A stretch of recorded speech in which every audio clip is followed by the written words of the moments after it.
నమస్తే, welcome to our channel. నేను విజయ్. ఈ రోజు మనతో పాటే ఉన్నారు ప్రముఖ ఆధ్యాత్మికవేత్త, జ్యోతిష్య వాస్తు పండితులు మైనంపాటి మురళీకృష్ణ శర్మ గారు. గురుగారితో మాట్లాడదాం. నమస్తే గురుగారు. నమస్కారం.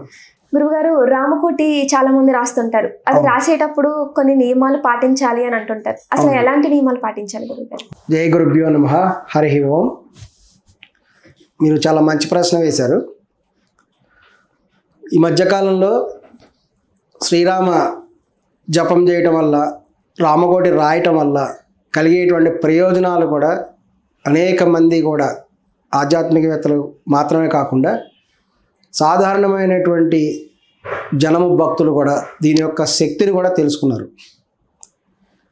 ఈ రామకోటి అనేటువంటిది అది రాయటం ద్వారా అత్యంత శక్తిని కూడా పొందవచ్చు. రామనామ జపమే ఒక అత్యంత శక్తివంతమైనది. అది ఈ రామ అనేటువంటి పదంలో ఎటువంటి శక్తి ఉందంటే, అది శ్రీ మహావిష్ణువు మరియు పరమేశ్వరుడు ఇద్దరి యొక్క శక్తి కలిసి రామనామంలో కూడా ఉంటుందన్నమాట. ఓం నమో నారాయణయ అనేటువంటి శ్రీ విష్ణు భగవానుడి యొక్క దానిలోంచి రా అనేటువంటి అక్షరాన్ని తీసుకున్నారు. ఓం నమ శివాయ అనేటువంటి దాంట్లో నుంచి మా అనే అక్షరం కూడా తీసుకున్నారు. ఈ విధంగా రా మా ఆ రెండు కూడా కలిపి రామ అనేటువంటి పదాన్ని కూడా సృష్టించడం జరిగింది. అది శ్రీరామచంద్రుడికి కూడా రామ అనేటువంటి పేరు పెట్టారు. ఈ రామ నామం అనేటువంటిది జపించడం వల్ల అనేక రకములైనటువంటి శక్తులు కూడా లభిస్తాయి, మనశ్శాంతి లభిస్తుంది. వారి ఆధ్యాత్మికమైనటువంటి కోరికలు, భౌతిక కోరికలు కూడా అన్నీ కూడా తిరిగి అష్టైశ్వర్యంలో కూడా అనుభవించి అంత్యమున మోక్షమును కూడా పొందుతారు. మరి ఇంత శక్తివంతమైనటువంటి రామనామం, కొంతమంది రామనామం జపం చేస్తూ ఉంటారు. రామనామం జపం కనుక చేస్తే, 1,000,000 సార్లు కనుక రామనామ జపం చేస్తే తప్పనిసరిగా శ్రీరాముడు వాళ్ళ కళ్ళకు కూడా కనిపిస్తాడు. అలాగ దర్శించిన వాళ్ళు కూడా అనేక మంది ఉన్నారు. శ్రీరామదాస్ గారు అయితేనేమి, ఇక నార్త్ ఇండియాలో అయితే ఇక కాశీ ఒడ్డున కూర్చొని అనేక మంది కూడా రామనామ జపం కూడా చేస్తుంటారు, శివనామ జపం చేస్తుంటారు. వాళ్ళలో అనేక మంది కూడా శ్రీరాముడి దర్శనం కూడా పొందిన వాళ్ళే. ఇది 100% వాస్తవం. అదేవిధంగా రామకోటి కొంతమంది మౌనంగా రాయటం అనేటువంటిది కూడా చేస్తుంటారు. వీళ్ళు ఏంటంటే రామ అని చెప్పడం అనేది ఓన్లీ జపం మాత్రమే. అదే రామ అని జపిస్తూ రామకోటి రాస్తూ కనుక ఉంటే అంతకు డబుల్ ఫలితం కూడా వస్తుంది. రామనామం నోట్లో పలుకుతూ ఇంకా రాస్తూ కూడా ఉంటారు రామకోటి. ఈ రామకోటి రాసినటువంటి వాళ్ళలో అత్యధిక శాతం మంది మనం చూడంగానే వాళ్ళని గుర్తుపట్టచ్చు. పరమ శాంత స్వరూపులు ఉంటారు. వాళ్ళ దగ్గర ఒక దివ్య శక్తి కూడా మనకు కనబడుతుంది. మరి ఇంత శక్తివంతమైనటువంటి రామకోటి రాసినప్పుడు ఖచ్చితంగా కూడా కొన్ని నియమాలు అనేవి పాటించాలి. సాధారణంగా ఉదయం పూట లేచినప్పుడు చక్కగా కూడా తమ స్నాన కార్యక్రమాలన్నీ కూడా పూర్తి చేసుకొని ఈ యొక్క రామకోటి అనేటువంటి రాయేటువంటి వాళ్ళు ఒక నిశ్చయమైనటువంటి ఒక సమయాన్ని కూడా సంకల్పం కూడా చేసుకోవాలి. వాళ్ళ వృత్తులను బట్టి కొంత సమయం దానికి కేటాయించి చక్కగా కూడా పవిత్రమైనటువంటి వస్త్రములు తప్పనిసరిగా ధరించాలి. ఉదయమే కూర్చొని వీలైనంత వరకు కూడా ఆహారముని భుజించకుండా ఈ యొక్క రామనామం అనేటువంటిది చేయటం వల్ల అత్యంత శక్తి కూడా లభిస్తుంది.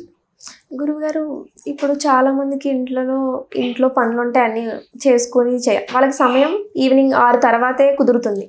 6 తర్వాత అంటే మనం 7, 8 ఆ టైంకి భోజనం చేస్తాం.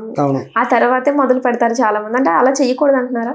సాధారణంగా ఏంటంటే దేవుని యొక్క పూజలు అనేటువంటివి కూడా స్నానం చేసి పవిత్రమైనటువంటి ఈ యొక్క మనసుతో కూడా కూర్చొని కూడా చేయాలి. కానీ ఏంటంటే కొంతమంది పెద్దవాళ్ళు వాళ్ళ యొక్క సమయాన్ని బట్టి రాత్రిపూట విశ్రాంతి సమయంలో చేసేవాళ్ళు ఉంటారు. తప్పనిసరిగా కూడా సాయంత్రం పూట చేయాలంటే సాయంత్రం కూడా స్నానం చేయాలి. తప్పనిసరిగా స్నానం చేసి దాని తర్వాత కూడా రామకోటి అనేటువంటిది కూడా రాయాలి.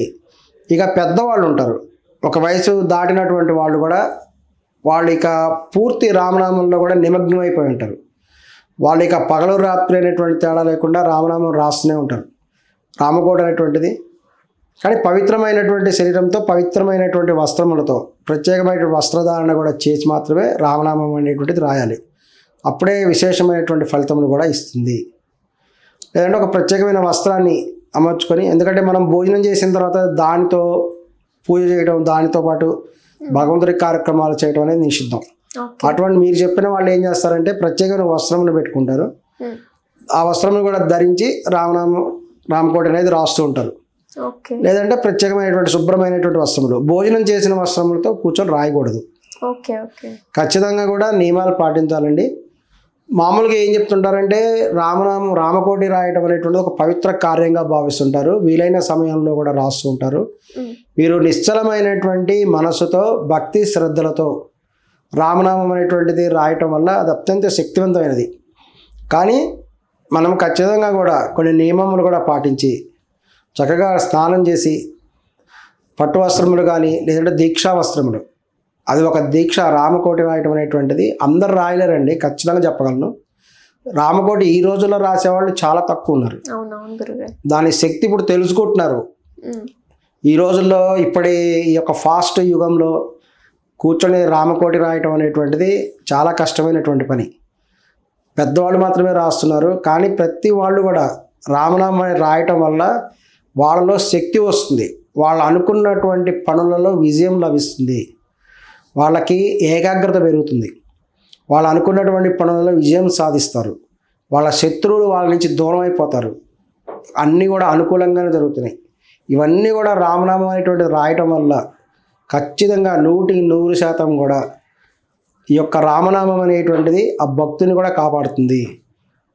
ఇదేంటంటే శ్రీమన్నారాయణుని శక్తి, పరమేశ్వరుడు యొక్క శక్తి, ఈ యొక్క అవన్నీ కూడా అందులో కూడా ఉంటాయి. ఆ శక్తి అనేటువంటిది ఈ యొక్క సాధన చేసేటువంటి వాళ్ళకు కూడా లభిస్తుంది. ఈ విధంగా కూడా చేసినట్లయితే తప్పనిసరిగా వాళ్ళు కోరుకున్నటువంటి న్యాయమైనటువంటి కోరికలన్నీ కూడా ఖచ్చితంగా నెరవేరుతాయి. ఇది 100% కూడా నిజం. నమస్కారం. ధన్యవాదాలు గురుగారు.